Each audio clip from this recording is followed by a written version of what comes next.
તો નમસ્કાર મિત્રો, આજે તમારી માટે ખૂબ જ સારી કન્ડિશનમાં પાણીના ભાવે મહિન્દ્રાનું B275 DI TU મોડલમાં ટ્રેક્ટર લઈને આવ્યો છું. ટ્રેક્ટર એકદમ ખૂબ જ ઓછું ચલાવેલું ને સાચવેલું ટ્રેક્ટર છે. ઘર ઘરાવ તમને આ ટ્રેક્ટર જોવા મળશે અને ખૂબ જ સારી કન્ડિશનમાં તમે આ ટ્રેક્ટર જોઈ શકો છો. વિડીયોમાં જે પ્રમાણે દેખાડવામાં આવે છે એ જ પ્રમાણે રૂબરૂ સ્થળ ઉપર તમને આ ટ્રેક્ટર જોવા મળશે. ટ્રેક્ટરના સીટ અને છત્રીની વાત કરવામાં આવે તો ખૂબ જ સારી કન્ડિશનમાં તમને સીટ અને છત્રી જોવા મળશે. ટ્રેક્ટરનું વાયરિંગ પણ એકદમ કંપની ફિટિંગ છે અને લાઇટો પણ ચાલુ છે.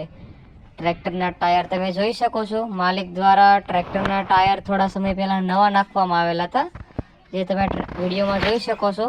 80 થી 90% જેવા તમને ટ્રેક્ટરના ચારે ટાયર જોવા મળશે. ટ્રેક્ટરનો કલર પણ એકદમ કંપની કલર છે. હવે ટ્રેક્ટરના મોડલની વાત કરવામાં આવે તો તમને 2000